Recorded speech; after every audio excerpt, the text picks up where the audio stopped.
A família Kendrick sempre sonhou em ter uma casa onde pudessem se estabelecer e construir um novo capítulo de suas vidas. Quando eles tropeçaram na antiga casa vitoriana para consertar nos arredores da cidade, pareceu o destino. A casa, com sua ampla varanda e intrincados trabalhos em madeira, exalava um certo charme, apesar de sua idade e das camadas de abandono.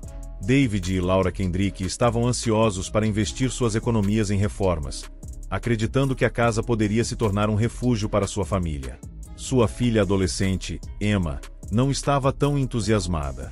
Aos 17 anos, ela achou o piso rangendo e o papel de parede descascando mais perturbadores do que pitorescos. Seu irmão mais novo, Noah, de 9 anos, era mais aberto, já imaginando aventuras no amplo quintal e no sótão que parecia saído de um romance policial. Mas não foi o sótão que capturou sua atenção durante o passeio inicial, foi o porão. A porta do porão era uma imponente placa de madeira fixada no chão do corredor perto da cozinha, protegida por um cadeado de ferro enferrujado. O corretor imobiliário deles deu de ombros para a estranheza, alegando que o antigo dono havia perdido a chave anos atrás. Você sempre pode pedir para um chaveiro cuidar disso, ela disse, com a voz despreocupada. Mas quando David tentou serrar a fechadura no primeiro dia na casa, sua lâmina quebrou em duas. Tentativas subsequentes, um pé de cabra, uma furadeira, até mesmo um pequeno maçarico, falharam. A fechadura parecia impenetrável, um enigma que os enervava mais do que eles queriam admitir. Nas primeiras semanas, os Kendrick se ocuparam com reformas. Laura se dedicou a pintar as paredes e arrancar carpetes velhos, enquanto David cuidava do encanamento e da fiação. Emma passava o tempo desempacotando e mandando mensagens de texto para os amigos sobre o quanto sentia falta da cidade. Noah, curioso e aventureiro, costumava ficar perto da porta do porão, pressionando o ouvido contra a madeira. "O que você ouve?" Emma perguntou uma tarde, seu tom meio zombeteiro. A testa de Noah franziu. "Parece algo arranhando", ele disse. "E às vezes, como alguém chorando." Emma revirou os olhos, mas não conseguiu se livrar do arrepio que percorreu sua espinha. Ela não admitia, mas também tinha ouvido coisas, sussurros fracos tarde da noite quando a casa deveria estar silenciosa. Ela disse a si mesma que era apenas o vento ou os velhos canos se acomodando, mas as racionalizações pareciam cada vez mais vazias. Uma noite, Emma acordou com o som de uma porta rangendo. Seu quarto estava escuro, a única luz vinha do corredor, onde um brilho fraco se espalhava debaixo. Confusa e grogue, ela saiu da cama e entrou no corredor. Sua respiração ficou presa na garganta quando viu a porta do porão entreaberta, sua fechadura pesada balançando aberta como se nunca tivesse sido quebrada. Contra seu melhor julgamento, Emma desceu as escadas íngremes e rangentes. O ar ficava mais frio a cada passo, o leve cheiro de terra úmida se misturando com algo metálico. No fundo, ela se viu em um espaço que desafiava a lógica. O porão não era apenas um porão, era uma extensão cavernosa, suas paredes se estendendo em sombras que sua lanterna não conseguia penetrar. O chão estava cheio de detritos, móveis quebrados, ferramentas antigas e ossos, grandes demais para pertencer a qualquer animal que ela pudesse nomear. No centro da sala estava a fonte do cheiro metálico, um objeto pulsante e sobrenatural que parecia vivo. Ele pairava a alguns centímetros do chão, sua superfície mudando entre líquido e sólido. Emma sentiu um puxão, como se a coisa estivesse alcançando sua mente, sussurrando em uma língua que ela não entendia. Ela cambaleou para trás, quase tropeçando em um braço esquelético meio enterrado na terra. Ela correu escada acima, batendo a porta do porão atrás dela e empurrando uma cadeira pesada sobre ela para garantir. Seu coração disparou enquanto ela tentava entender o que tinha visto. Os sussurros, o objeto pulsante, os ossos, era demais. Na manhã seguinte, Emma tentou contar aos pais o que havia encontrado, mas eles a rejeitaram como excessivamente imaginativa. "Você provavelmente estava sonhando", disse Laura, embora sua voz vacilasse. "Eu não estava sonhando", Emma insistiu. "Tem alguma coisa lá embaixo." Algo errado. David prometeu verificar, mas quando tentou abrir a porta, a fechadura estava firmemente no lugar, como se nunca tivesse sido removida. Emma olhou incrédula, seus protestos caindo em ouvidos surdos. Nos dias seguintes, a casa pareceu ganhar vida própria. Objetos se moviam inexplicavelmente, luzes piscavam apesar da nova fiação, e pontos frios apareciam em cômodos que estavam quentes momentos antes. Os sons de arranhões ficaram mais altos, e os sussurros se tornaram uma corrente constante, tênue, mas impossível de ignorar. Noah foi o primeiro a desaparecer. Emma acordou uma manhã e encontrou sua cama vazia, os lençóis amarrotados como se ele tivesse saído com pressa.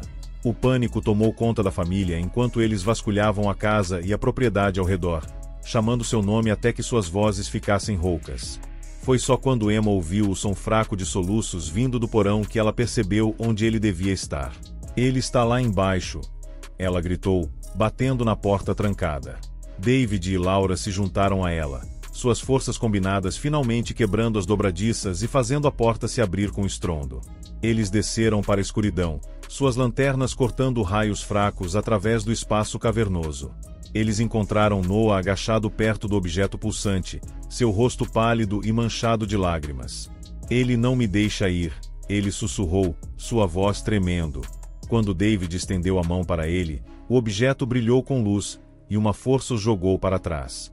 Os sussurros ficaram ensurdecedores, fundindo-se em uma voz que falava diretamente em suas mentes. "Seu medo me alimenta. Sua presença me fortalece." A família correu escada acima, arrastando Noah com eles. Mas a entidade não se contentou em deixá-los ir. A porta do porão bateu atrás deles, e a própria casa pareceu se voltar contra eles. Paredes se moveram, portas não levavam a lugar nenhum, e sombras se estendiam de forma não natural, bloqueando seu caminho. Emma percebeu que a entidade estava ficando mais forte a cada momento que passava. Eles tinham que encontrar uma maneira de fechar o portal antes que ele os consumisse a todos. Ela se lembrou dos símbolos que tinha visto nas paredes do porão e vasculhou a internet em busca de algo semelhante. Horas de busca frenética a levaram a um antigo ritual projetado para banir entidades de seus reinos. O ritual exigia um sacrifício pessoal, algo de profundo significado emocional. Emma não hesitou. Ela pegou o medalhão de sua avó, a única coisa que ela mais prezava, e desceu para o porão com sua família. Eles formaram um círculo ao redor do objeto pulsante, recitando o encantamento que Emma havia encontrado. O ar ficou mais frio, os sussurros se transformando em gritos enquanto a entidade se debatia contra seus esforços. Quando Emma colocou o medalhão na base do objeto, ele soltou um último lamento ensurdecedor antes de implodir em si mesmo, deixando nada além de silêncio em seu rastro. As paredes do porão tremeram e então começaram a desabar. A família subiu as escadas, escapando por pouco enquanto a casa gemia e se acomodava em um silêncio assustador. Eles partiram naquela noite, levando apenas o que podiam carregar. A casa foi condenada e eventualmente demolida, mas Emma sabia que a entidade não tinha realmente desaparecido. Ela estava esperando, espreitando nos restos do porão, pronta para se alimentar da próxima família corajosa o suficiente para se mudar. Semanas depois de partir, Emma se viu atormentada por pesadelos. Em seus sonhos, ela estava de volta ao porão, os sussurros do objeto pulsante a puxando para mais perto. Cada vez que ela acordava, a sensação de pavor persistia, um lembrete constante de que sua fuga poderia ter sido temporária. David e Laura notaram sua inquietação, mas não a pressionaram.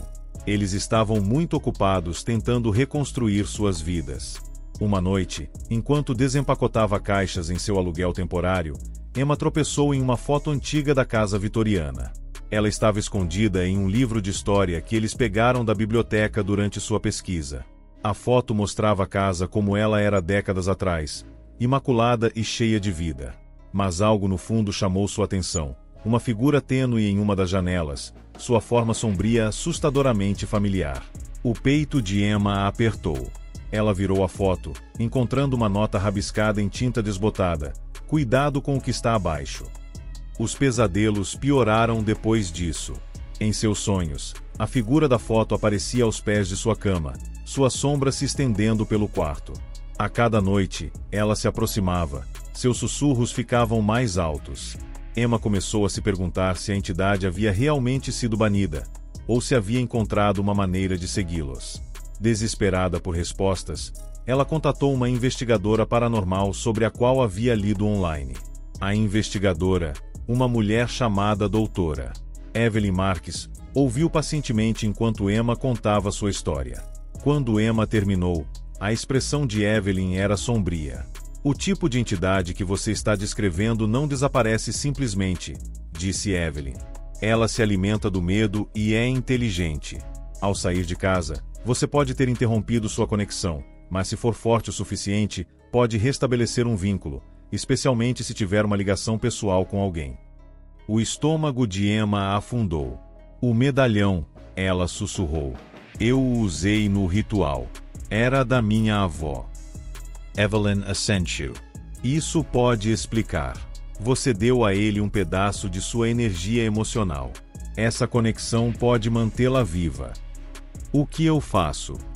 Emma perguntou, sua voz tremendo. Há uma opção, Evelyn disse. Você precisará voltar. Destruir os restos do porão. Queimar tudo. E cortar quaisquer laços que você tenha com a casa. O coração de Emma disparou. O pensamento de retornar àquele lugar a encheu de pavor. Mas ela sabia que Evelyn estava certa.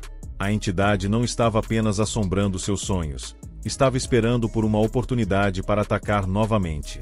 Reunindo coragem, ela convenceu sua família a se juntar a ela em uma última viagem à casa. Quando chegaram, a casa era uma casca do que era antes. As janelas estavam fechadas com tábuas, a varanda cedendo sob anos de negligência. A porta do porão ainda estava intacta, o cadeado agora enferrujado além do reconhecimento. Com a orientação de Evelyn, eles desceram para os restos do porão, armados com gasolina e fósforos. O objeto pulsante havia sumido, mas a energia no espaço era palpável. As paredes pareciam zumbir, os sussurros fracos, mas insistentes. Emma colocou a foto da casa no chão, encharcou-a com gasolina e riscou um fósforo. Conforme as chamas consumiam a imagem, os sussurros se transformaram em gritos. O chão tremeu, e o ar ficou denso com o cheiro de madeira queimada e decomposição.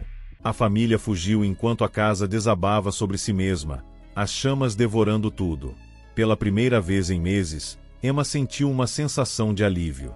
Eles haviam destruído a âncora da entidade, cortando seu domínio sobre eles. Ou assim eles esperavam. Anos depois, Emma não conseguia deixar de se perguntar se a entidade havia realmente sido vencida. Em noites tranquilas, quando o vento uivava e sombras dançavam nas paredes de seu quarto, ela às vezes pensava ouvir sussurros, fracos e distantes, mas inconfundíveis. E ela não conseguia se livrar da sensação de que um dia a entidade encontraria o caminho de volta.